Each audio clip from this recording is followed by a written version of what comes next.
Hello student, पिछले video में हम लोगों ने जाना ट्रायगोनोमेट्री के बेसिक कंसेप्ट, यानी कि अगर बात किया जाए एक्सरसाइज की तो एक्सरसाइज 8.1 के बारे में हम लोगों ने अच्छी तरह से जाना। चलिए आज हम अगले टॉपिक पे बात करते हैं, अगले कंसेप्ट पे बात करते हैं ट्रायगोनोमेट्री के, यानी कि ट्रायगोनोमेट्री के देखिए trigonometric ratio of some specific angles. मतलब ये हुआ कि स्पेशल एंगल 0 से 90 के लिए रेशियो क्या क्या सब हो सकते हैं ट्रायगोनोमेट्री के, यानी साइन, कोस, टेन, कोट, सेक और कोसेक के विभिन्न मानों के लिए, यानी कि 0 डिग्री, 30 डिग्री, 45 डिग्री, 60 और 90, ये सभी मानों के लिए अलग अलग ट्रायगोनोमेट्रिक रेशियो का क्या क्या सा वैल्यू हो सकता है। साइन के लिए क्या हो सकता है, कॉस के लिए क्या हो सकता है, टेन के लिए क्या हो सकता है, और cot and sec and cosec के लिए क्या हो सकते हैं। तो चलिए आज हम एक बहुत ही शानदार एक ट्रिक पे बात करते हैं। आज आप लोगों को एक ट्रिक बताएंगे, ट्रिक के माध्यम से आप आसानी से समझ पाओगे कि प्रत्येक वैल्यू के लिए टी रेशियो का क्या क्या सब मान हो सकता है। तो चलिए बात करते हैं। आप क्या करोगे, जैसे मान लो मुझे जानना है कि साइन के लिए ये सब का वैल्यू क्या हो सकता है,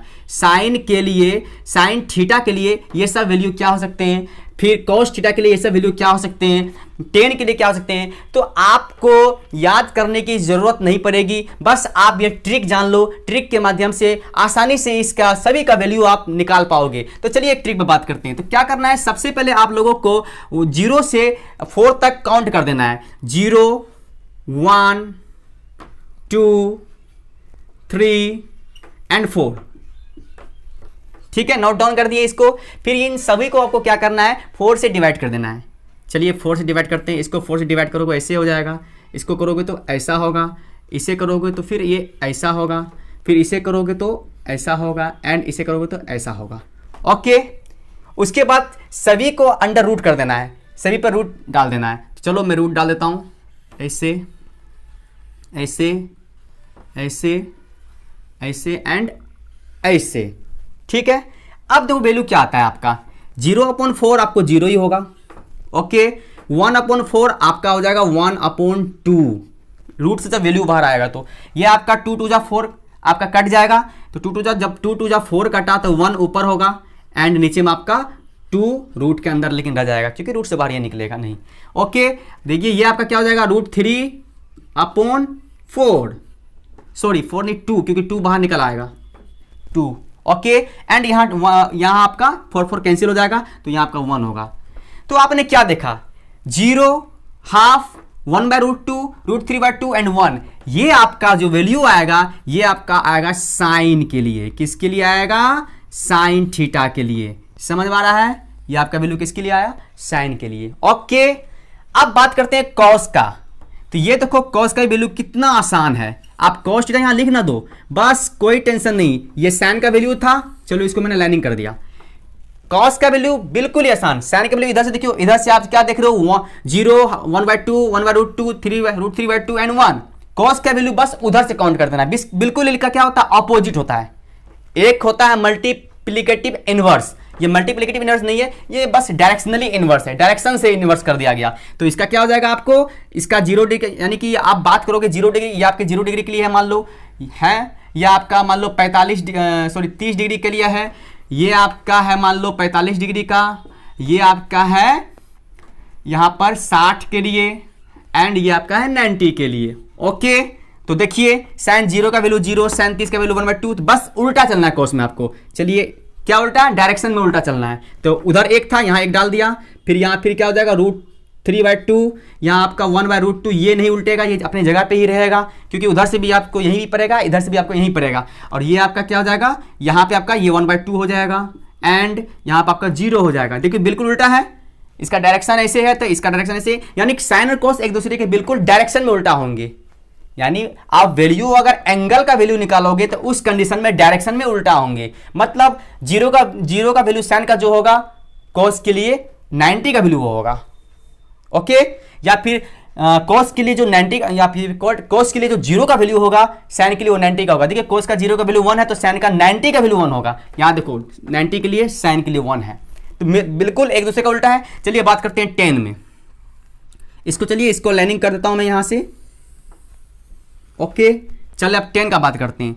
10 कैसे होगा, तो आप आगे मैं आप लोगों को बताऊंगा कि tan थीटा का जो वैल्यू होता है, टेन थीटा का जो वैल्यू होता है वो अगर साइन और कॉस में अगर आप उसको बदलना चाहो तो sine theta upon cos theta होता है। क्या होता है, यहां देख लो, sine theta upon cos theta होता है sine theta upon cos theta. ये किसका वैल्यू होता है भाई, टेन का होता है, टेन का होता है। अब देखो इस फॉर्मूला की मदद से भी आप आराम से वैल्यू निकाल सकते हो। देखो sign theta upon tan theta, sorry sine theta upon cos theta tan का। अब मान लो जीरो का वैल्यू, अगर टेन का जीरो का वैल्यू अगर निकालना चाहोगे हम, आप लोगों अगर निकालना चाहोगे टेन का वैल्यू, टेन जीरो का वैल्यू, तो क्या होगा, साइन जीरो डालेंगे एंड कॉस जीरो डालेंगे। चलिए साइन जीरो कॉस जीरो डालते हैं। साइन जीरो का वैल्यू मैंने कितना देखा है, साइन जीरो का वैल्यू होता है जीरो, चलो भाई जीरो। कॉस जीरो का वैल्यू कितना होता है, तो वन, चलो भाई one equal to zero, overall zero हो गया। सो टेन जीरो का वैल्यू जीरो। आया समझ में। चलिए इसी प्रकार आप अगर टेन 30 का फिर इसी पर वैल्यू पुट करके निकालोगे तो आपका टेन 30 का पता चलेगा, वैल्यू आएगा, वो आएगा आपका 1/√3। क्या आएगा आपका 1/√3। आप वैल्यू रख के देख सकते हो, एक बार आपको दिखा दें। चलिए टेन 30 के लिए तो सबसे पहले साइन 30 का वैल्यू 1/2, चलिए 1/2। ओके, कॉस 30 का वैल्यू √3/2 अपॉन √3/2। देखिए 2 2 कैंसिल, 1/√3 बचा, 1/√3। फिर इसी तरह इस पर 45 रखोगे तो आपको 1 वैल्यू आएगा, और फिर 10 आपका 60 अगर वैल्यू रखोगे तो √3 आएगा। एंड 10 जब 90 का वैल्यू रखोगे तब आपका देखो ऐसा कंडीशन आएगा, 1/0 आएगा। दिस इज इनफिनाइट वैल्यू, ये इनफिनाइट वैल्यू देगा, जिसको आप ऐसे इंडिकेट कर सकते हो, ये इनफिनाइट है। ओके, चलिए ये आपका 10 के लिए हो गया। अब बात करते हैं कॉट के लिए। बिल्कुल ही कॉट के लिए उल्टा है 10 का। ये आपस में मल्टीप्लिकेटिव भी इनवर्स भी है और साइड बाय साइड भी इनवर्स है। एंगल के लिए साइड बाय साइड इनवर्स है और अदर्स वैल्यू के लिए अपने आप में भी मल्टीप्लिकेटिव इनवर्स है, 10 और कॉट। बिल्कुल ही आसान वैल्यू, आराम से रख सकते हो आप आराम से उल्टा चलो, इन्फिनाइट, फिर √3, फिर यहाँ 1, और फिर यहाँ का जो 1/√3 था 1/√3 यहाँ डाल दो, एंड यहाँ पर 0 था तो वहाँ 0 डाल दो। बिल्कुल एक दूसरे का उल्टा। या कॉट थीटा का जो वैल्यू होता है वो होता है कॉस अपॉन साइन। आप इस पे भी वैल्यू रख के आराम से ये सब मान को निकाल सकते हो। आया समझ में। चलिए आगे बढ़ते हैं। यह तो आपका कॉट का हो गया। चलिए कॉट का आ गया तो कॉट का मैंने यहाँ लाइनिंग कर दिया। चलिए अब इसको अब लेते हैं हम लोग सेक का। सेक थीटा का भी बहुत ही आसान है। सेक थीटा का भी जो फॉर्मूला होता है, अगर कॉस के टर्म में सेक को लिखना चाहोगे तो 1/cos = सेक होता है, मींस सेक कॉस का इनवर्स होता है। ओके, तो ऐसे भी अगर आप वैल्यू रख कर, अगर मान लो यहाँ पे, चलो भाई सेक का वैल्यू क्या होता है, सेक थीटा इक्वल टू होता है 1/cos होता है। अगर आप यहाँ पे वैल्यू रखोगे 0 तो 1/0। ओके, तो 1 जब 0 होगा तो कॉस, आपको पता होगा cos 0 का वैल्यू क्या होता है, यहाँ देख लो, cos 0 का वैल्यू आता है आपका 1, तो 1/1 आपका 1 ही होगा ना। इसी प्रकार से अगर सेक का वैल्यू अगर 30 में निकालना चाहोगे, फिर से कर लो यहाँ पे 1/cos 30। cos 30 का वैल्यू आपका √3/2 है, तो 1 करोगे तो फिर ये उलट जाएगा तो 2/√3 हो जाएगा। ओके, फिर इसी प्रकार से अगर यहाँ अगर डालना चाहोगे तो यहाँ भी आपका 1 ही होगा। सेक 45 का वैल्यू कितना होता है 1, क्योंकि सॉरी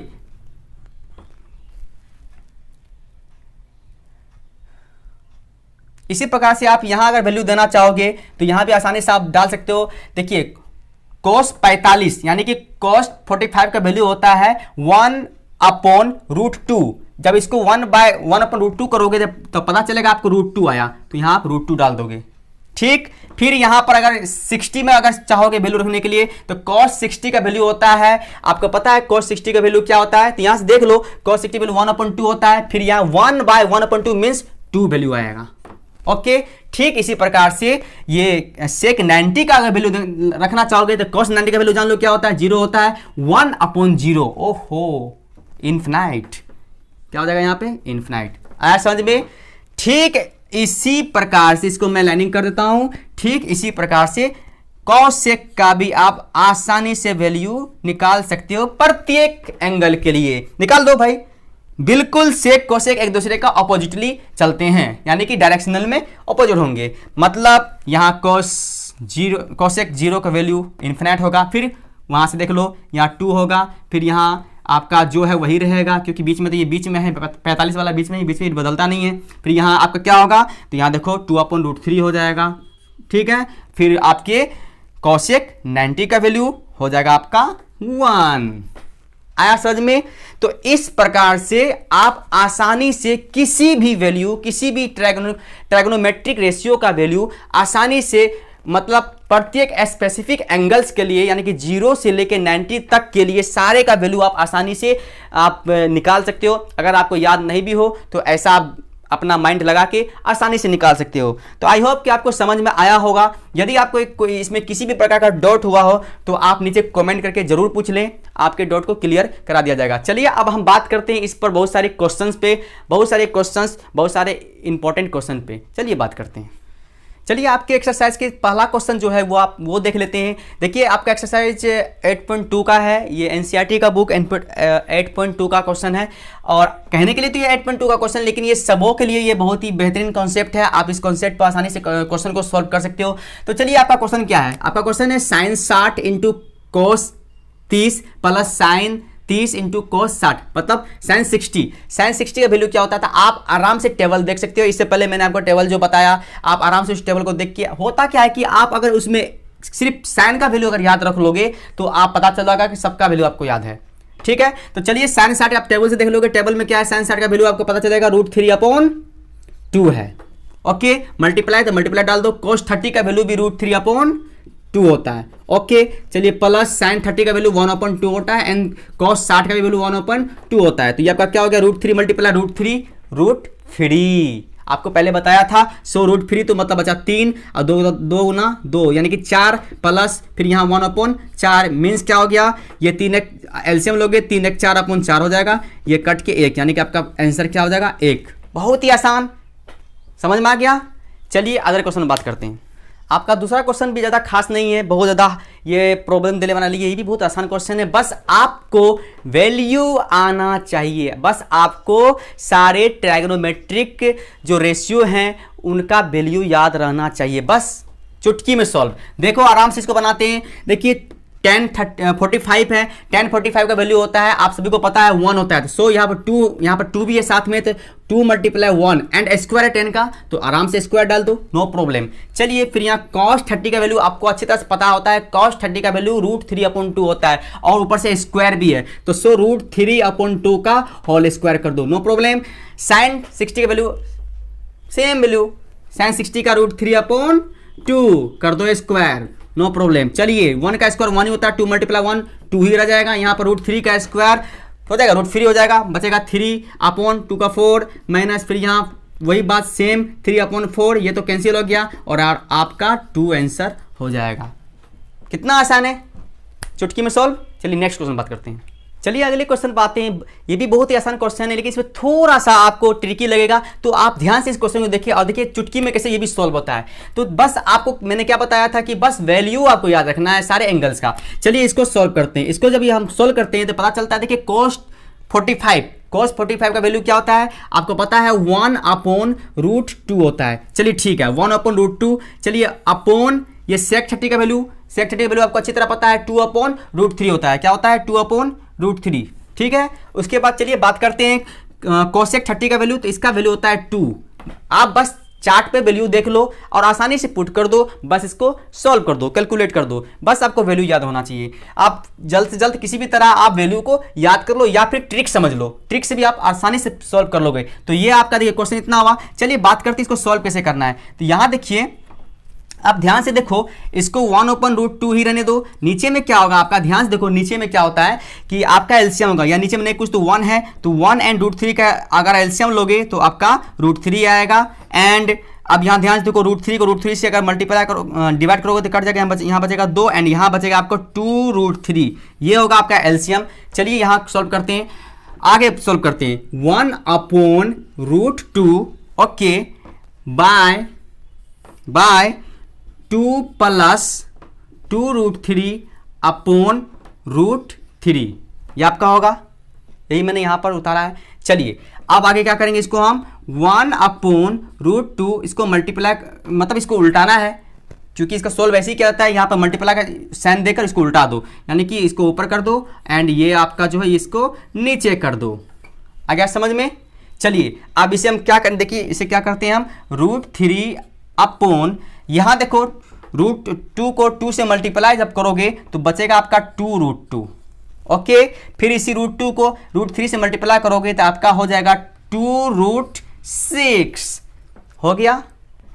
अब आगे क्या करना होता है ध्यान से देखना, क्योंकि ये लग नहीं रहा कि अब आगे कुछ आने वाला है, लेकिन एक बात हमेशा ध्यान देना है आपको कि जब भी रूट डिनोमिनेटर में रहे, यानी कि आपका रूट नीचे हर में रहे, तो उसका रेशनलाइज करना पड़ता है, यानी कि परिमेयकरण करना होता है। तो इसका हम परिमेयकरण करेंगे। तो ध्यान से देखो, परिमेयकरण हम इसका करते हैं, यहां पे करते हैं परिमेयकरण। ध्यान से देखो, √3 अपॉन ये आपका क्या था 2√2 प्लस 2√6, और आपको पता होगा कि परिमेयकरण में क्या होता है, सेम डिनोमिनेटर को देखकर सेम डिनोमिनेटर से ऊपर नीचे यानी कि न्यूमरेटर एंड डिनोमिनेटर में मल्टीप्लाई करना होता है, लेकिन साइन इंटरचेंज करके। चलिए मल्टीप्लाई करते हैं, 2√2 यहां पर प्लस है तो माइनस 2√6 अपॉन 2√2 फिर से माइनस 2√6।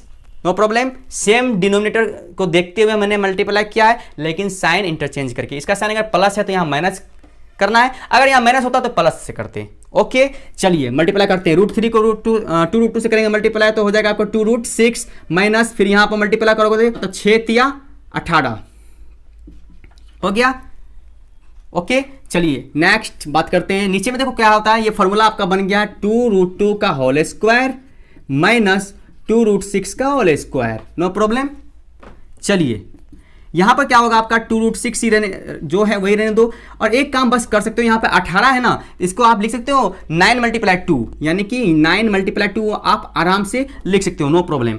चलिए ये आपका क्या हो जाएगा, ये जब इसको सॉल्व करोगे ये आपका आएगा 2 × 2 छू, मतलब बचेगा यहाँ सिर्फ 2, यहाँ पर 2 का स्क्वायर 4 एंड 4 2 8। ओके, फिर यहाँ देखिए 6 √6 × रूट फिक्स हो जाएगा, मतलब रूट हट जाएगा, यहाँ से बचेगा 6, यानी 6 × 4 24। ओके, चलिए अब यहाँ क्या करते हैं 2√6 यहाँ देख लो माइनस, यहाँ से 3 बाहर आएगा तो 3 2 6, रूट में रहा सिर्फ 2। ओके, चलिए यहां बात करते हैं, यहां पे क्या होगा 8 में से मतलब 24 जाएगा, तो पता है कितना बचेगा। Very good. चलिए आगे बात करते हैं। अब देखिए करना क्या है, 16 आपका लेकिन माइनस हुआ है क्योंकि 8 में से 24 घट रहा है ना। चलिए इसको हम यहां बनाते हैं, देखिए ध्यान से। सबसे पहले यहीं पे ले लेते हैं, कॉमन आ रहा है आपका 2 कॉमन ले लो, आपका बचेगा √6 माइनस 3√2 अपॉन माइनस 16, ये 2 से कट गया 8 बार में। चलिए यहां बनाते हैं, तो क्या बचा आपका √6 माइनस 3√2 अपॉन माइनस 8। आया समझ में। बस नीचे में माइनस भी नहीं रखना है, माइनस को ऊपर लेके जाना है। तो ध्यान से देखो, जब माइनस को जब आप ऊपर लेके जाओगे, ऊपर में भी इंटरचेंज कर देगा साइन को, ये आपका माइनस इसको प्लस कर देगा, ये आपको नहीं कुछ तो प्लस इसको माइनस कर देगा। सो आपका हो जाएगा 3√2 minus √6 upon 8। This is answer, this is the answer.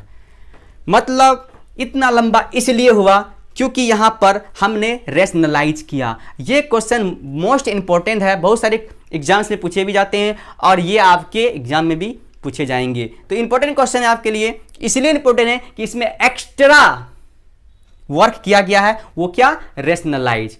तो आई होप आपको समझ में आया होगा। अगर आपको किसी पर कोई डाउट हो तो नीचे कमेंट करके जरूर पूछ लें। नेक्स्ट क्वेश्चन नेक्स्ट वीडियो में बनाया जाएगा। आप नेक्स्ट क्वेश्चन यानी कि यहाँ 3 तक बना दिया गया है, नेक्स्ट आपका जो क्वेश्चन होगा वो नेक्स्ट वीडियो में आप वेट करें। बहुत ही जल्द आपको वीडियो लेके हम आ रहे हैं। यदि आपको किसी पर कोई प्रॉब्लम हो तो जरूर से जरूर आप नीचे कमेंट करके पूछ लें, और आपको वीडियो यदि अच्छा लगा हो तो ज़्यादा से ज़्यादा शेयर करें। थैंक यू, जय हिंद।